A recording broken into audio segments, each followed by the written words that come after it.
Salut tout le monde, c'était aujourd'hui on reprend une série que j'avais oubliée, laissé tomber un moment, et on reprend aujourd'hui le château de ma mère, parce que faut bien que je finisse une série. Ça serait bien un jour. Allez, c'est parti. Je retrouvais sans aucune joie la grande école. Les platanes de la cour commençaient à perdre leurs feuilles jaunies. Chaque matin, le concierge les brûlait en petits tas au pied du grand mur gris. Par la fenêtre de la glace, je voyais, au lieu des pinèdes, une triste rangée de portes de cabinet. Je fis mon entrée en quatrième primaire, en classe de Monsieur Besson. Il était jeune, grand, maigre, déjà chauve, et il ne pouvait pas déplier d'un texte de sa main droite qui restait toujours en crochet.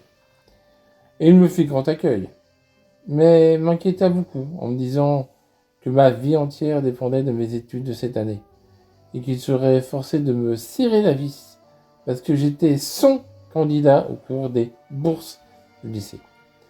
Dans ce redoutable tournoi, l'enseignant primaire allait affronter l'enseignant secondaire. Je fus d'abord plein de confiance, car ce mot de secondaire signifiait pour moi de secondes ordres, et par conséquent facile.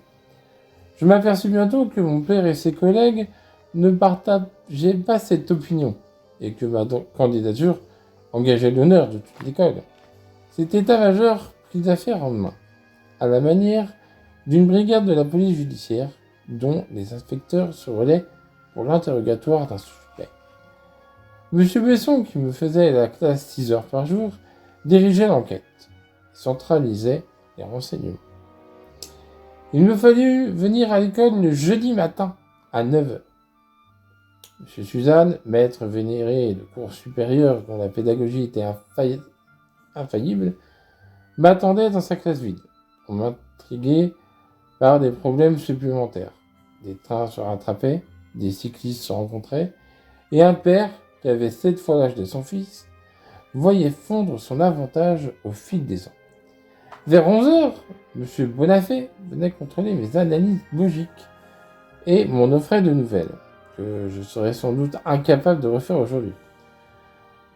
Le jour des semaines, M. Arnaud, qui avait eu un moment l'idée d'entrer dans les PTT, me forçait à faire des 100 pas avec lui pendant la récréation et me salmodiait de litanie de sous-préfecture, où je ne suis jamais allé et dont ma mémoire s'est fort heureusement débarrassée.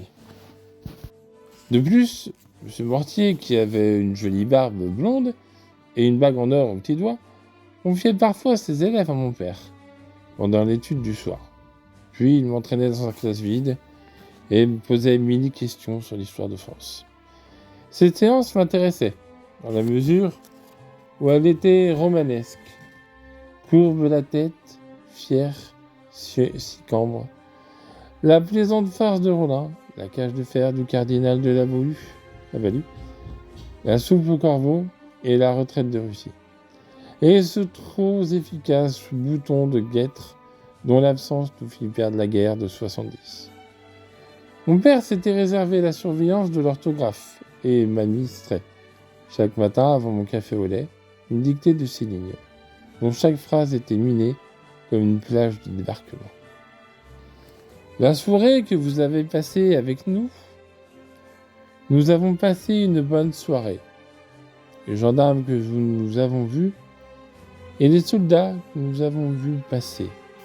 Je travaillais avec courage, mais bien souvent ces gendarmes et ces soldats passaient en vain, car j'entendais grésiller des cigales, et au lieu de rameaux dépouillés de platanes de la cour, je voyais un coucher de soleil sanglant sur tête rouge.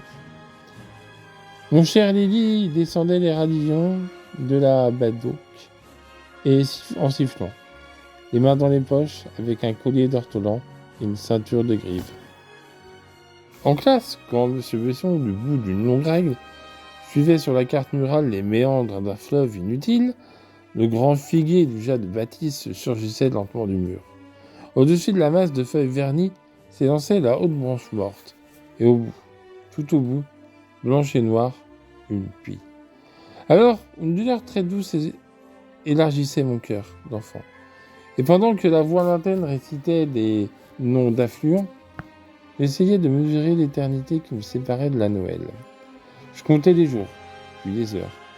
Puis je retranchais le temps du sommeil, et par la fenêtre, à travers les brumes légères du matin d'hiver, je regardais la pendule de l'école. Sa grande aiguille avançait par saccades, et je la voyais tomber, petites minutes, comme des fourmis décapitées. Le soir, sous la lampe, je faisais mes devoirs, sans me dire. Il ne me restait pas beaucoup de temps pour m'occuper de Paul. Il devenait pourtant bien intéressant, car il avait un voisin de classe qui était un puits de science. Il nous rapportait presque chaque soir quelques plaisanteries scatologiques, ou des jeux de mots dans le genre « Comment allez-vous » Yo de poêle, qui le faisait rire à s'étouffer. Nous n'avons plus guère le temps de parler, si ce n'est pendant l'opération familière dont nous étions responsables 2 fois par jour, et qui s'appelait Mettre le couvert. Ma chère maman était effrayée de me voir pencher si longtemps sur mes devoirs, et la séance du jeudi matin lui paraissait une invention barbare. Elle me soignait comme un convalescent, et préparait par moi des nourritures délicieuses. Malheureusement, procédé par une grande cuillère d'huile de foie de morue. Tout compte fait, je tenais le coup, et mes progrès faisaient tant de plaisir à mon père qu'il me parut moins douloureux. Et voilà, c'est tout pour aujourd'hui. Petit chapitre, ça fait du bien de reprendre sur le château de ma mère. Et l'autre chapitre est encore plus petit, donc il y en aura peut-être 2 dans la prochaine vidéo. Pensez à laisser un like, un commentaire, à vous abonner, ça me ferait super plaisir. On essaye toujours d'atteindre les 100 abonnés avant la fin de l'année. Je pense que c'est possible. C'était dit. À bientôt.